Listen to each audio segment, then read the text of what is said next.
Normally, I keep it on gallery view for my own purposes, but tonight I'm going to suffer for the greater good. Okay, Julie, thanks for telling us. Yeah, you'll have to leave early. I hope you're going to do something fun and rewarding.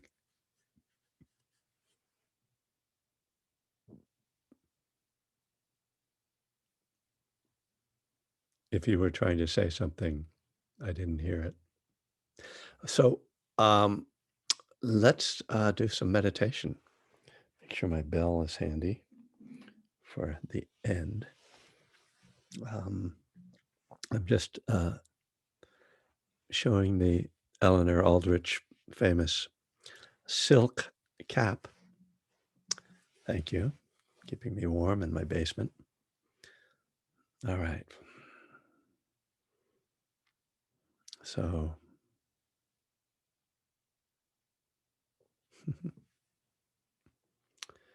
just settling back into your meditation posture, whatever is a helpful posture for you to meditate in.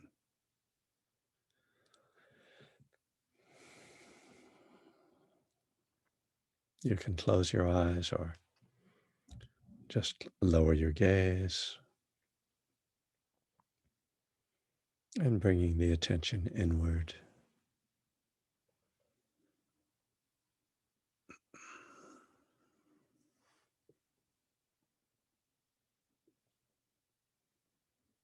And relaxing the jaw, the facial muscles, releasing the shoulders, softening the belly.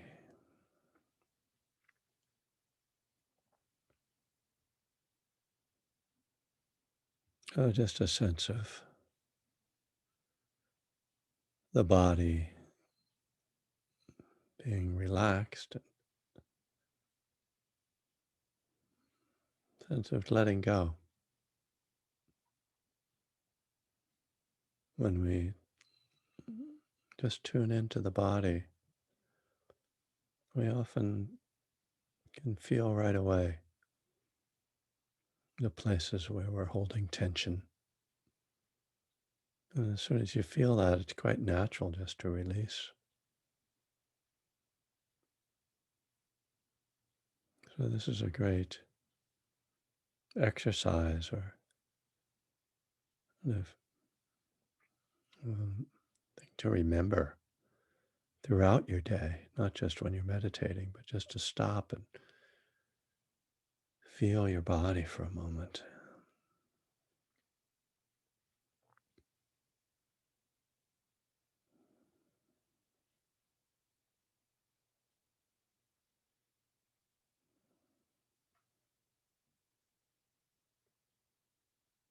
And if we want to take some time, we can really take quite a while systematically going through each different sensation in the body.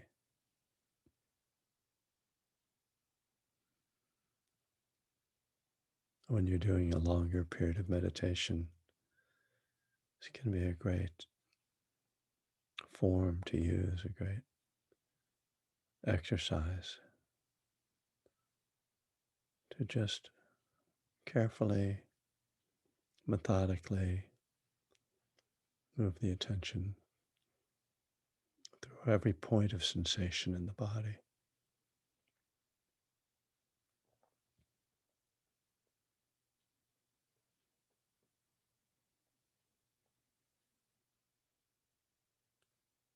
We talk about the body as a single thing, but when we pay attention in this way, we find that it's really a whole collection of things, a whole collection of sensations, of parts, of organs and limbs, much more.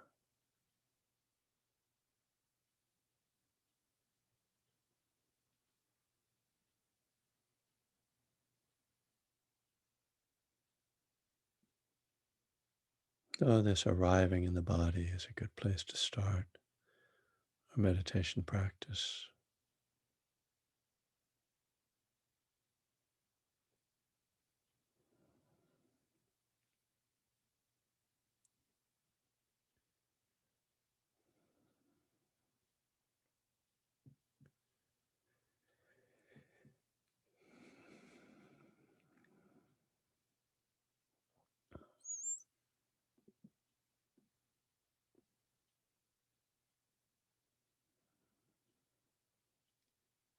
And noticing to any sounds in your environment.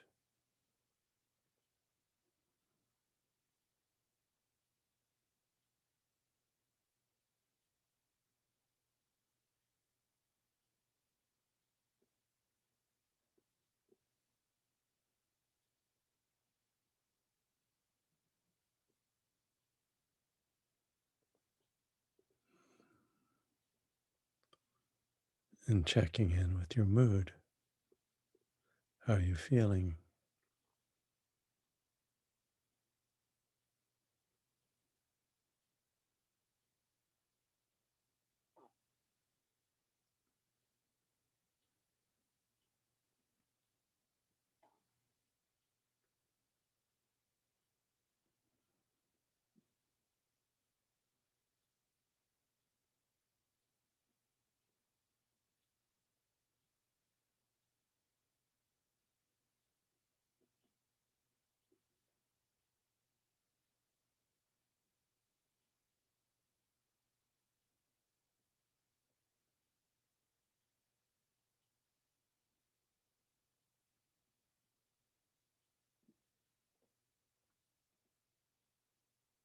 And finally, arriving at the breath.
Feeling the sensations of breath.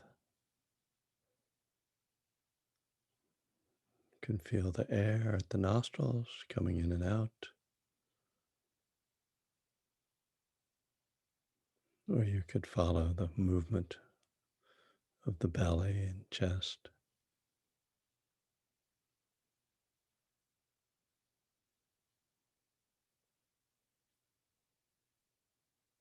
And try to focus here on the details of sensation.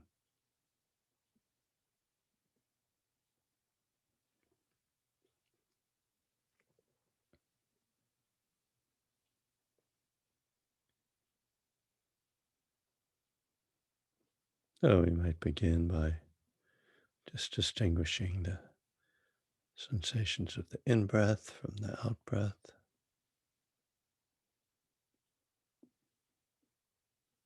and then gradually examining more closely and in more detail those sensations.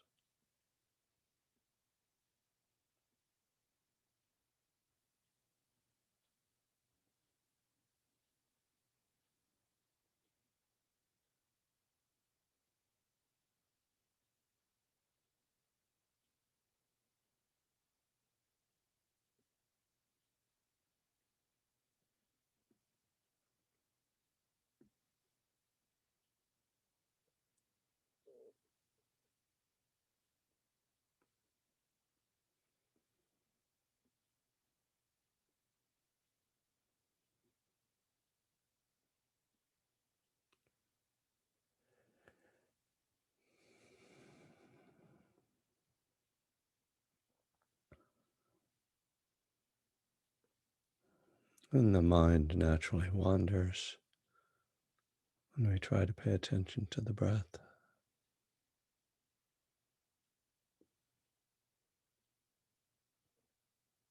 So we begin by simply coming back each time we notice the mind drifting off. Just coming back to the breath and to the body, to the felt experience.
The repeated return to the breath and letting go of thoughts helps to train us to be less addicted to the thoughts.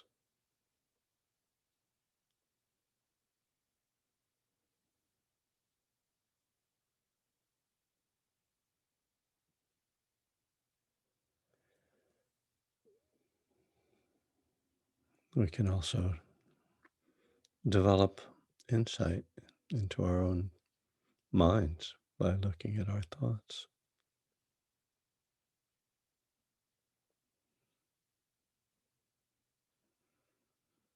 We can see even beyond our own minds to see how our thinking has affected our whole life, our relationships, our work, our fears, all contained in our thoughts.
Watch for the tendency of the mind to judge itself,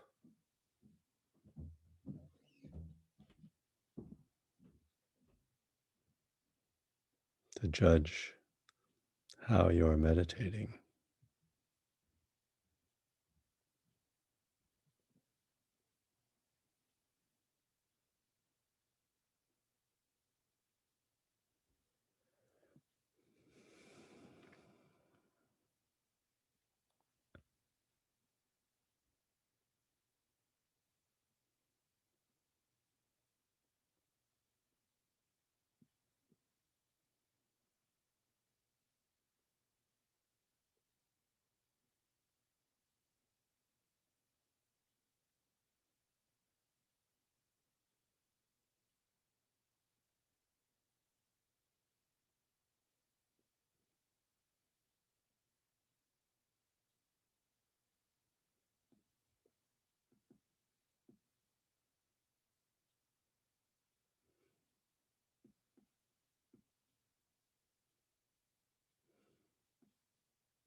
All right.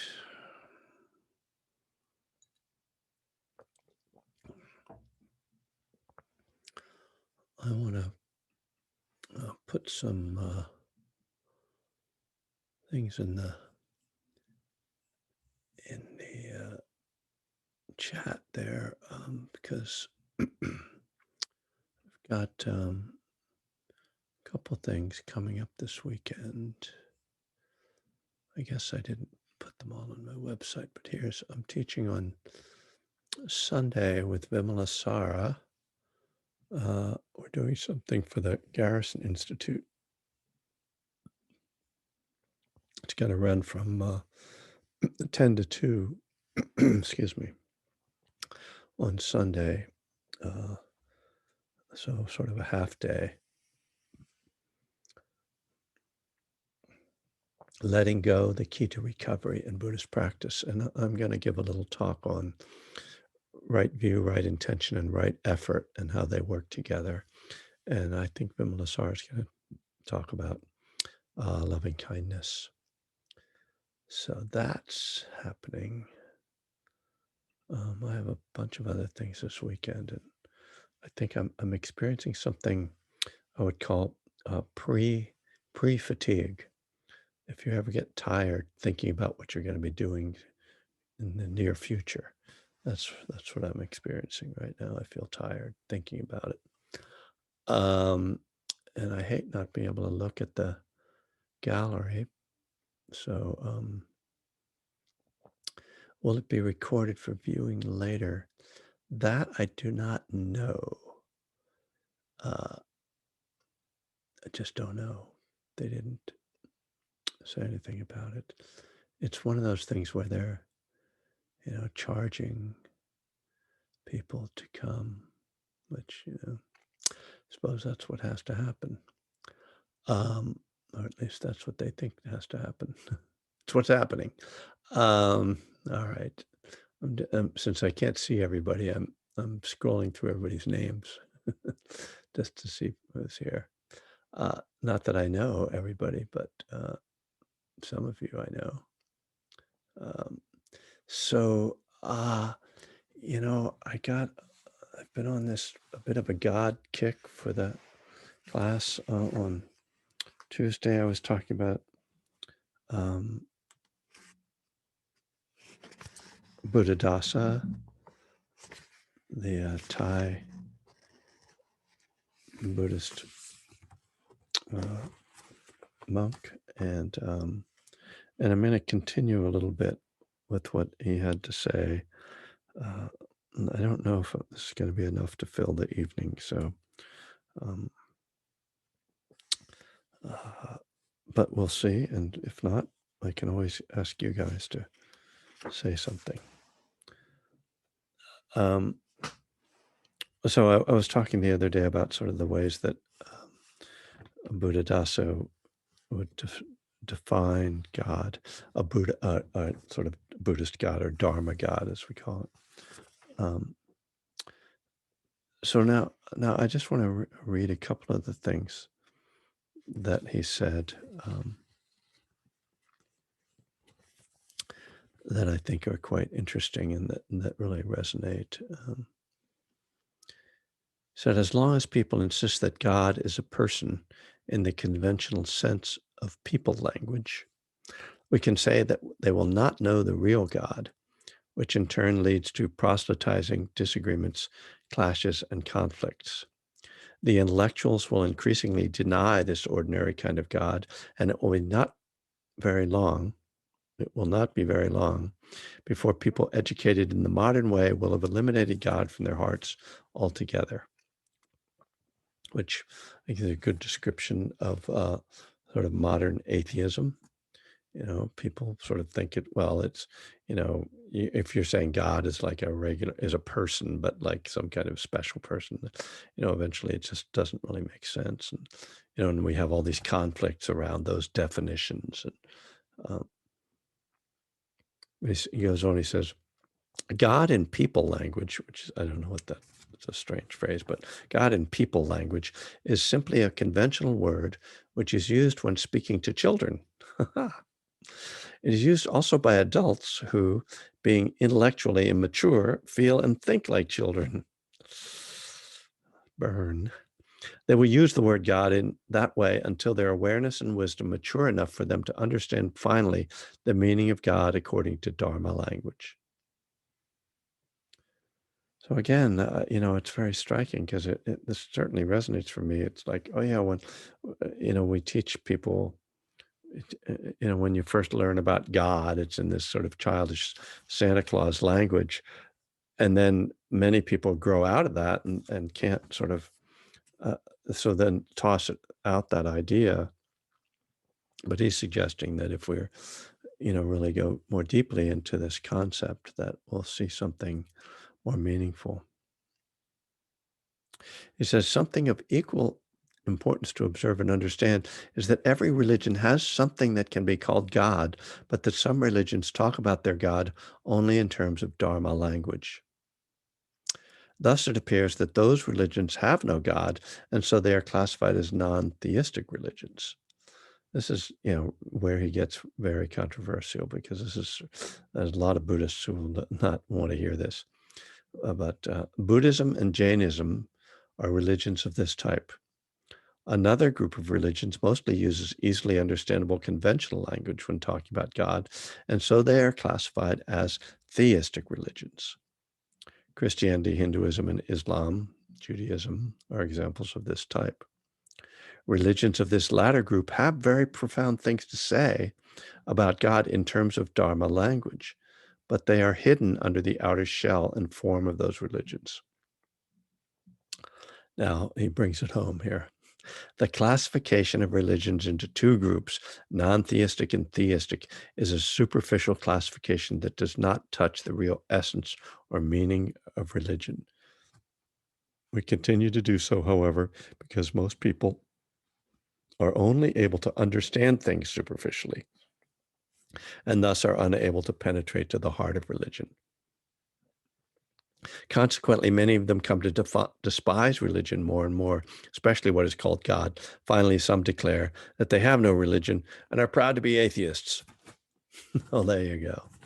It's quite an argument. I don't expect it to, you know, I don't know that you can sell it to that many people, but it's convincing to me. But it's convincing me to me probably because it fits with my own beliefs and my own understanding. And what I like about it, though, is that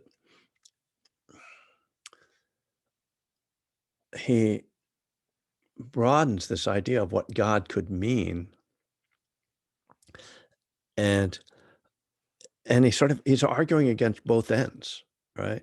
He's arguing against a fundamentalist view of God as this, like, one with the strings and up in the clouds and this man with the white beard, but he's also arguing against the rejection of any kind of understanding of something greater, a power greater than ourselves.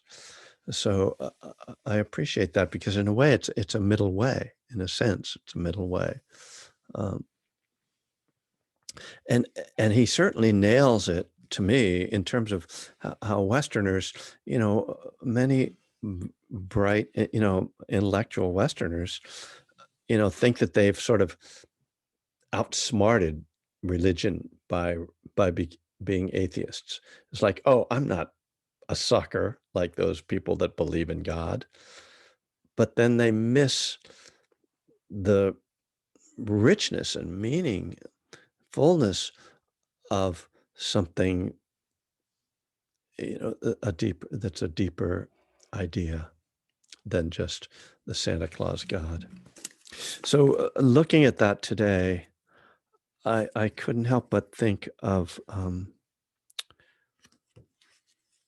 Karen Armstrong's book, A History of God, which is one of the books that I read when I was writing um, A Burning Desire, my second book. Uh, and she makes some similar arguments. And this is not as much of an argument as it is as it says, a history of God. And one of the things that she says in this book that I liked is that the idea of God is a very persistent idea that as societies and religions and cultures change, instead of throwing out the idea of God, just the idea continues to evolve. And, there was a time when people believed that God was, Zeus. Uh, I don't know if there's any, people who believe in Greek gods anymore. But I mean, we still have, people believe, of course, in things like Shiva and Ram and, Jesus and Muhammad. Or, well, I guess Jesus and Muhammad aren't gods. They're, the prophets, really, or whatever. Son of God, Jesus. But in any case, it keeps evolving, and this is the sort of argument that I make is, instead of just throwing out the idea of God, why can't we adapt the idea to our needs and to our understanding of reality? Because God does have something to do with reality, right? When you think about the earliest concepts of God, they were about trying to explain reality. Why is the world like this? Well, it's because God decided it should be like this. Or why did it rain? Well, it's the rain god. And and so as and this is, of course, part of the modern problem, that as science explains all the unexplainable, then you kind of lose the mystery.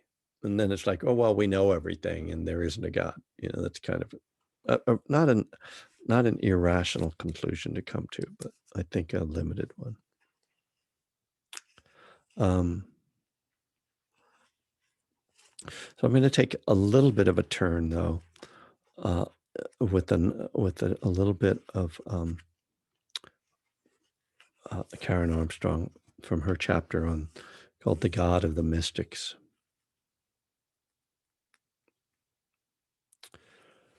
She says Judaism, Christianity, and to a lesser extent Islam have all developed the idea of a personal God. So we tend to think that this ideal represents religion at its best. Well, I'd, I'd sort of argue with her, first of all, that when she says we tend to think of that, that's clearly she's speaking for, uh, Western, civilization, I suppose, and some Eurocentric version of Western civilization. But anyway, that's only got through one sentence. The second one is the one I have underlined. The personal God has helped monotheists to value the sacred and inalienable rights of the individual and to cultivate an appreciation of human personality. The Judeo-Christian tradition has thus helped the West to acquire the the liberal humanism it values so highly. So that I, when I first read that, I was so struck by that because it was something I didn't understand. Excuse me. I should have muted myself there. That, and of course, and this is where my education is so lacking, because I have never really studied the Enlightenment, and sort of to realize, oh, right, that the Declaration of Independence kind of comes out of this tradition. When she uses the term, uh, didn't she use, yeah, inalienable rights of the individual? She seems to be, referring to, that document.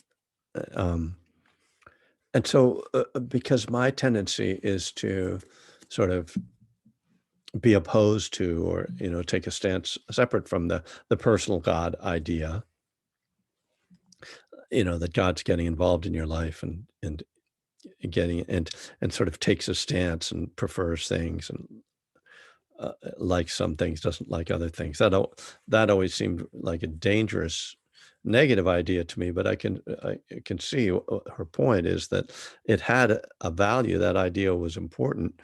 Um, apparently in contrast to, beliefs that would not sort of give individual humans, honor individual human life. And again, I feel, terribly uneducated in talking about that. She says the personal God reflects an important religious insight that no supreme value can be less than human.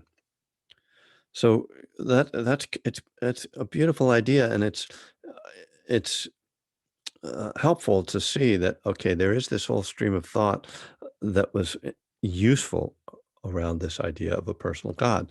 But then she goes on to say, yet a personal God can become a grave liability. Sorry, losing my page here. She says, he, and she starts to put he in quotes at a certain point, but here she doesn't. She says, he can be a mere idol carved in our own image, a projection of our limited needs, fears, and desires, right? We can assume that he loves what we love and hates what we hate, which is very, sounds very familiar, that certainly we've seen a lot of that. Endorsing our prejudices instead of compelling us to transcend them. When he seems to fail to prevent a catastrophe or seems even to desire a tragedy, he can seem callous and cruel. A facile belief that a disaster is the will of God can make us accept things that are fundamentally unacceptable. Or, it's because of those people, it's like the Rush Limbaugh, God bless him, or whoever said, like, it was the gays that made 9/11 happen or whatever. The very fact that as a person, God has a gender is also limiting, to say the least. It means that the sexuality of half the human race is sacralized at the expense of the female and can lead to a neurotic and inadequate imbalance in human sexual mores. Thank you for that. Anybody notice that? No. Ugh. A personal God can be dangerous, therefore. Instead of pulling us beyond our limitations, now she starts to put it in quotes, he can encourage us to remain complacently within them. Instead of pulling us beyond our limitations, he can encourage us to remain complacently within them. He can make us as cruel, callous, self-satisfied, and partial as he seems to be, instead of inspiring the compassion that should characterize all advanced religion. He can encourage us to judge, condemn, and marginalize. It seems, therefore, that the idea of a personal God can only be a stage in our religious development. The world religions all seem to have recognized this danger and have sought to transcend the personal conception of supreme reality. So then she goes on to talk about mysticism. And she says all three of the monotheistic religions developed a mystical tradition, which made their God transcend the personal category and become more similar to the impersonal realities of nirvana and Brahman-Atman.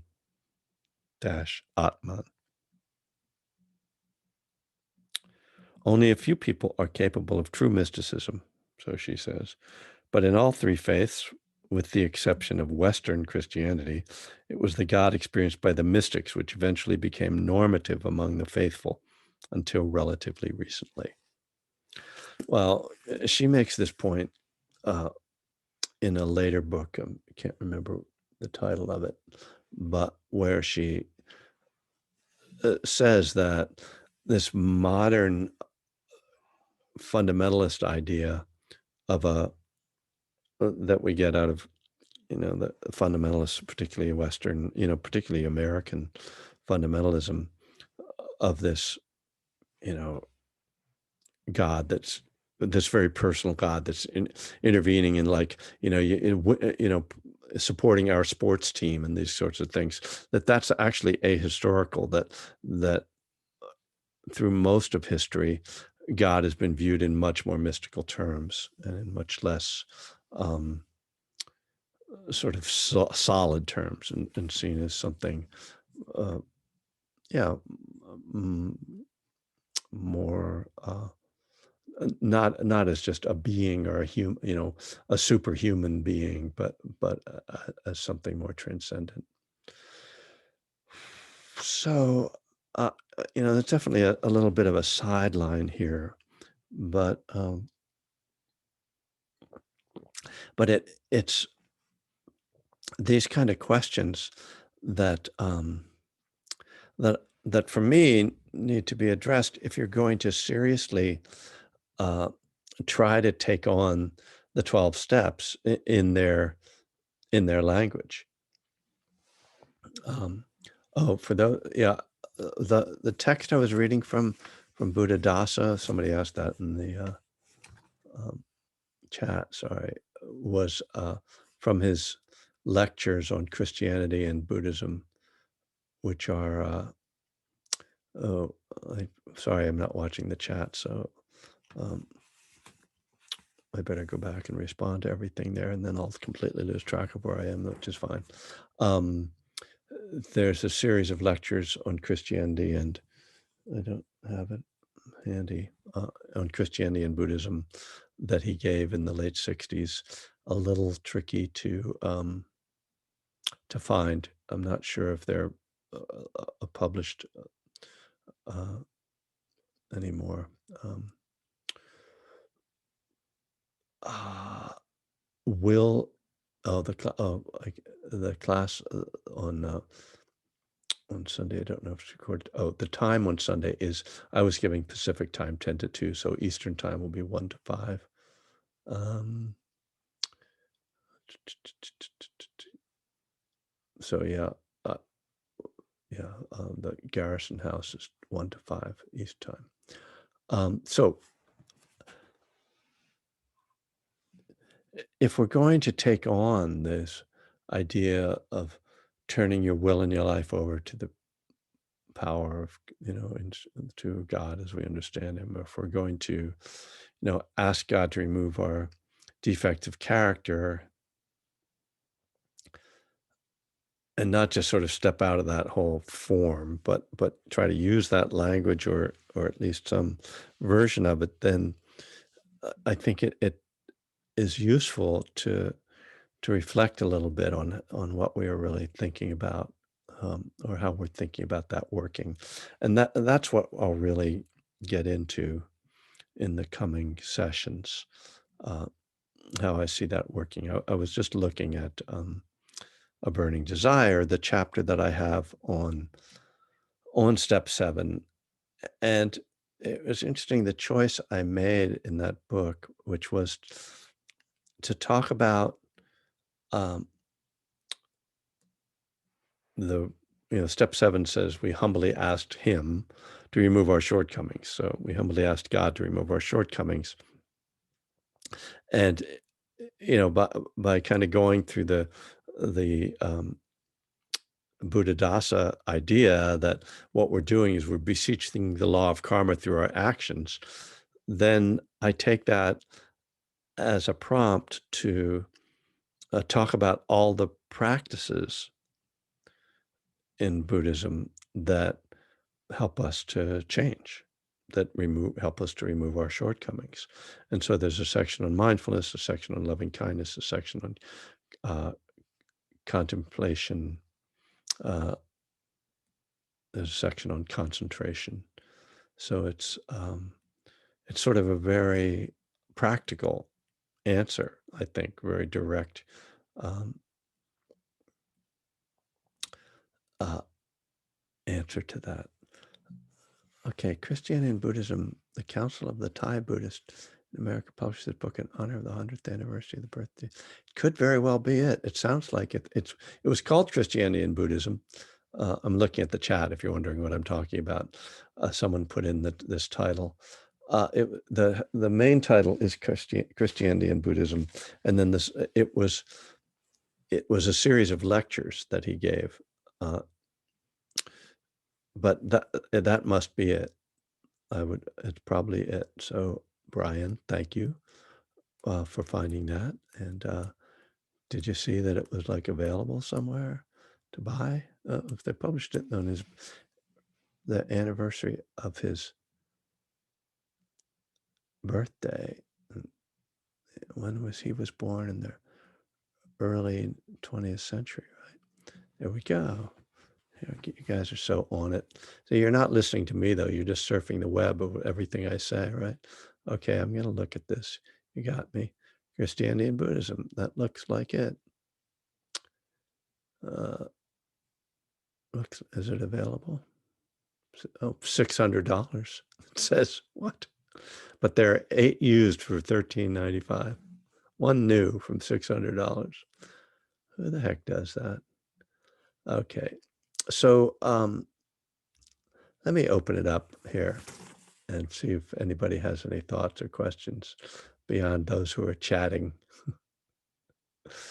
It's not the easiest thing to try to be a mindfulness teacher, and look at a chat at the same time. Oh, who put that in there? Angela, you're still there? What are you doing here? Thank you for putting that in about the people want to donate. Thank you. $15.95. Dating and listening in the car. Oh, you're in your car, right? Where are you? I'm in the Bay Area. Oh, you are. Oh, Yeah. okay. Just not home. Okay. So anybody want to join in, ask a question, make a comment? Any of you theological students, maybe some of those who study divinity. Seems to me that there's somebody out there who's like a divinity student.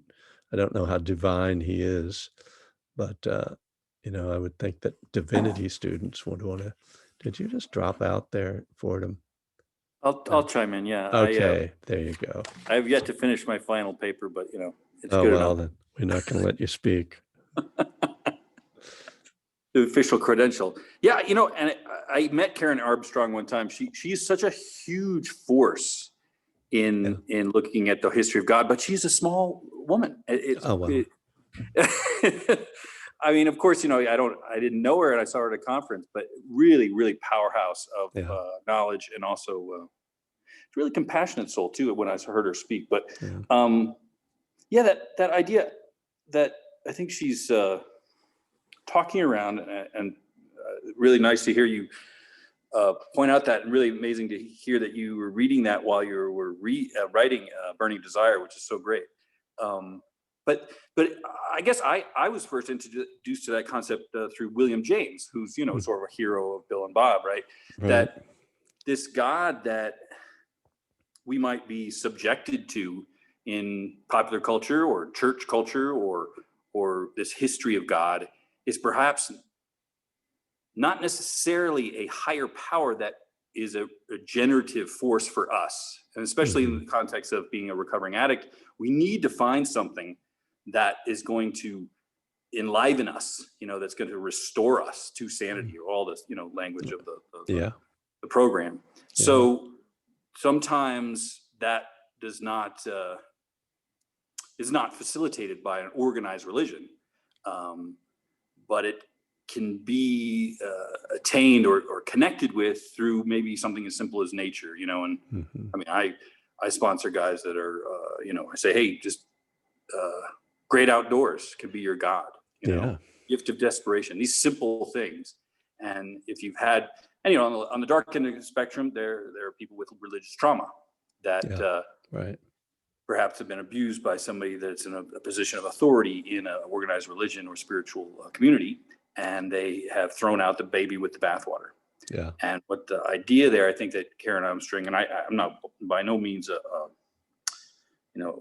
expert or authority on her work, but that once you start to look at the context of God, as you understand God, you start to realize that, what is my personal thing? And I really appreciated your idea of, well, then you go too far and you say, well, I have this personal relationship with Jesus and he helped me win the Super Bowl. And you're whoa, hey, is this a force that's within me and within everything in the universe? Well, how do I get in touch with that? Is it prayer and meditation? Is it going to a meeting? Is it taking a walk in outdoors? Is it going to a formal church service? These can all be conduits to a generative process of connection with ourselves, with another, with the community, with phenomena, and with higher power. So Yeah. I don't know if that's erudite and articulate enough in a That's master. brilliant. And what you made me think of, in a way, is that when the more we make it about I, the further we get from God, right? Yeah, the E. As soon as the ego comes in, so the idea of God being for my team or trying to make me win is actually pushing me further away from God. Right, but it's been very appropriated in that way. We see that in the fundamentalist culture here, that I'm on the winning team. God. I mean, and to not get into too much scholarly stuff, but I mean that's the Ark of the Covenant was brought into battle. Those that had the Ark were the winners of. Right. They had the power. And a lot of time we talk about a higher power, but is that to win wars, or is that to just to that balance between, okay, well, that's my higher power, but wait, it's got to be something, that's the classic thing. It's got to be something other than you and other than the drug, And the first time a lot of people say, oh, it could just be a doorknob, right? Right. And when I first worked with, I always say kids, but, gentlemen that were incarcerated, I first understood the meaning of that the doorknob is the doorknob. They can't open the door. There's no doorknob on a cell. The doorknob is on the outside.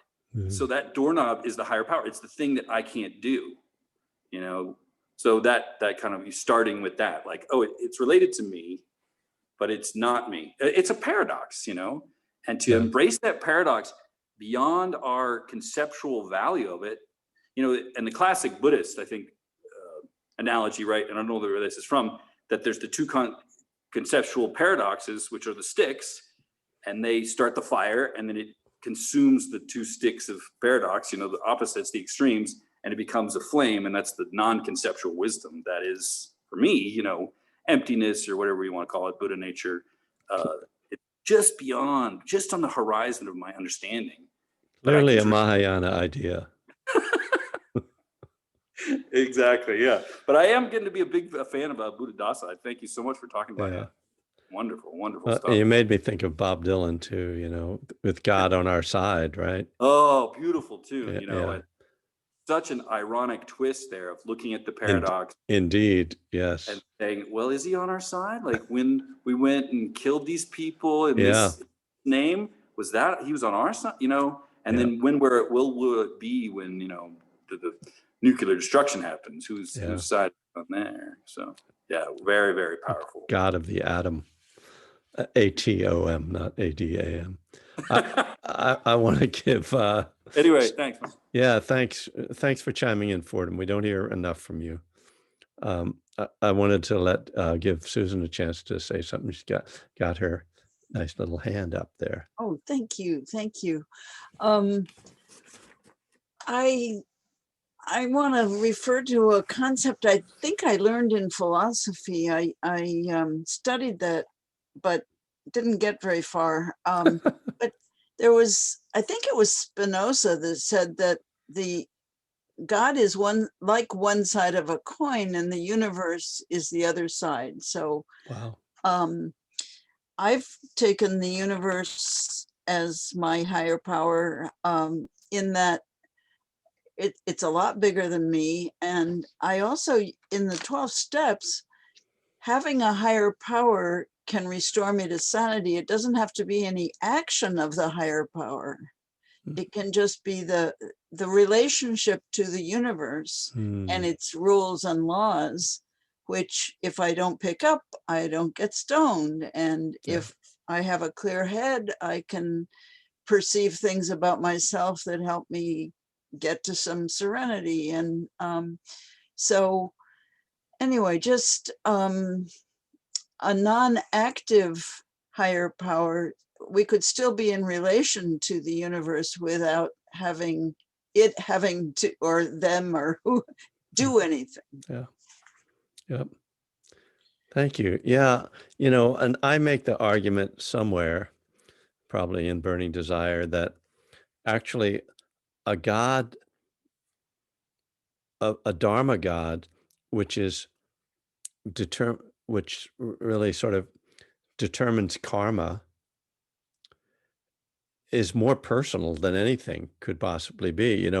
We talk about, how that this is a personal God that's up in the sky. I think, well, that's far away. My karma is right here all the time.